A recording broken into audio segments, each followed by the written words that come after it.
There's another concept that I love around it, and I know you and I spoke about it, and you've got this great story, is that there are so many different doors that start opening through a recession. And it's more because people are willing to see what other opportunities they're sort of seeing around there, who might have previously in a really sort of booming market had their doors closed because there's too much opportunity and too many good things to look at, where now they're like, oh, I just want to find that needle in the haystack. I got to find that one. And I know you've got a great story around what happened through sort of the last couple of years for yourself. Nice avoiding the word. I almost said it. So we don't get flagged by YouTube. No, I'm not even going to go there. I know this guy, Ovid. He's a good bloke. Good bloke. Anyway, first letter of Charley.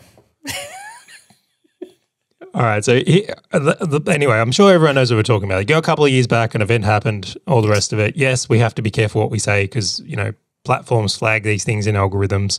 All right. So coming back to that time, a really interesting thing happened. A recession happened, technically, I believe. Like there was 2 months of, negative GDP growth overall. We entered this time and everyone was really uncertain. And what occurred for me was the most interesting thing ever. I got an invite to attend a weekly Zoom call with other business owners, right? So, like a mastermind call. Now I'm like, all right, I'll go see how everyone else is playing it. So again, I just want to frame this up. I think I did a poor job. So the COVID kind of hit, and I'm just going to say it. There we go.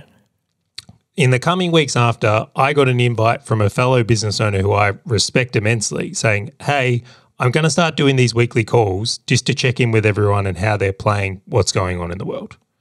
Now, I got that invite and I was like, I want to be on that call. I want to see what everyone's doing and how we can potentially work together in it. I rock up to the call, right? Every person that was on the call wanted the same thing. I'm on a call with 12 other business owners that there is no chance they would have spoken to me if not. So suddenly all absolute hitters in the space of Australia are on a call. Now, my experience with like mastermind calls in the good times is like maybe 2 out of 10 people rock up. And they've normally got pretty shitty questions and they're not really that open-minded to doing deals because they're all working on their own things. Where in this environment, I'm on a call with like 10 other business owners, all want to be there, all really successful companies going, how can we work together on this? I'm getting meetings that I previously wouldn't get access to. I've got people saying to me, how can we do a joint venture here? I don't want to spend money on ad spend. Can we cross-sell our lists here or create a bundle? And I'm like, where were these types of offers a year ago? Well, you didn't have to wait for this to have the conversations.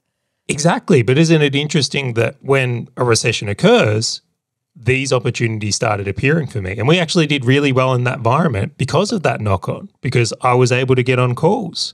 I had people banging down the door to get on the podcast that I would normally have to hunt and chase for. Yep. Different podcast, obviously, to this show here, but it's like, was really surprising to me. Like A-list people were hunting for opportunities to get on podcasts where normally I would be struggling to get in touch with anyone on their team to even get them to come on a podcast. It's really interesting. So I was on a board meeting with one of the software companies on Thursday. And so in board meetings, essentially it's like the health of the business, but then also strategically they're trying to get endorsement from the board to spend large sums of money into different things. And it was really interesting seeing what the CEO had pitched. There were 2 huge opportunities that I would argue that wouldn't have existed unless the current environment wasn't at play. So one of them, he came in and said, hey, I'm looking for $50,000 to $100,000 to go and go 50-50 in a business with another consulting firm. So bring our software into a consulting firm to go and sell a whole heap of things to the government based on what they're looking to do on the other side of a recession.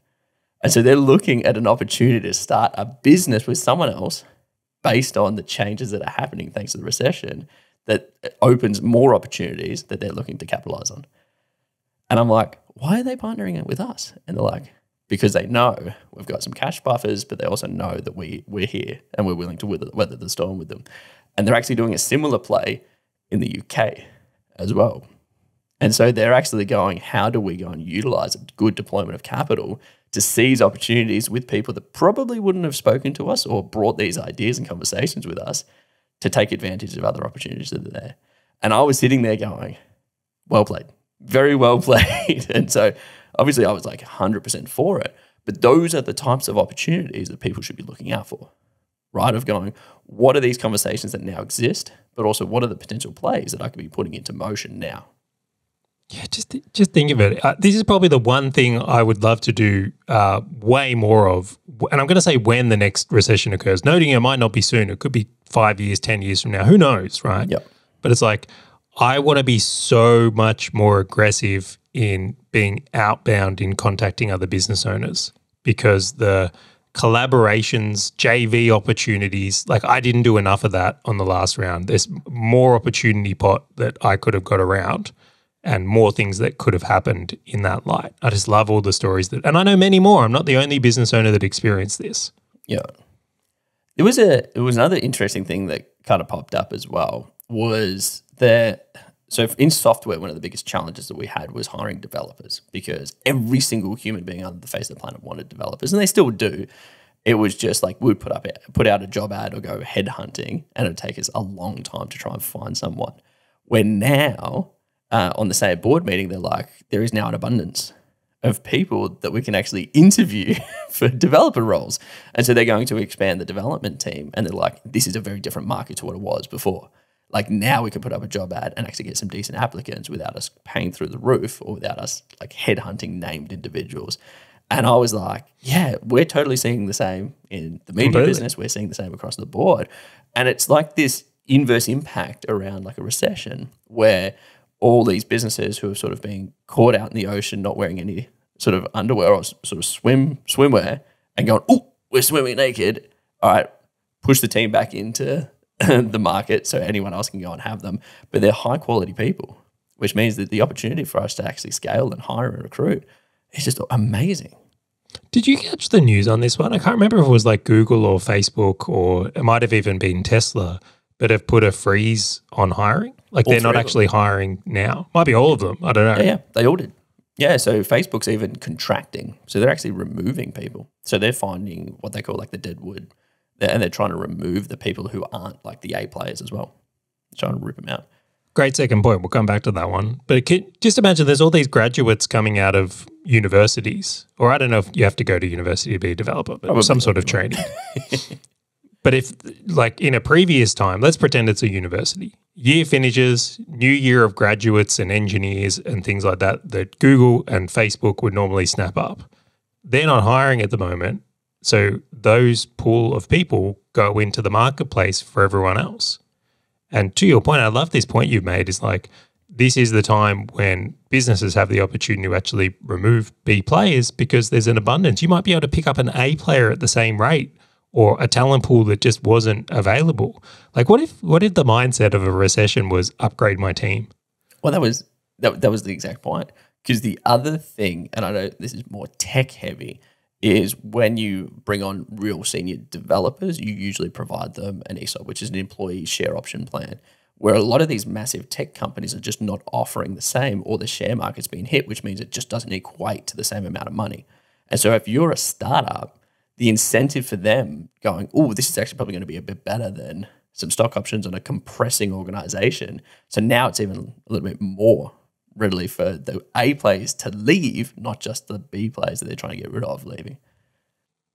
Yeah, it's interesting as we go through this list. I'm like, recession doesn't sound all that bad. If you know how to play it, it's one of those things that I think through every downturn, there's always great opportunities. It's just like, where do the opportunities sit and how are you going to play it appropriately? Hey, fellow business owner, if this topic and value-packed short video has resonated with you at all, and you want to dive deeper into being a full stack business owner, check out the full episode by clicking the link on your screen or in the description right now.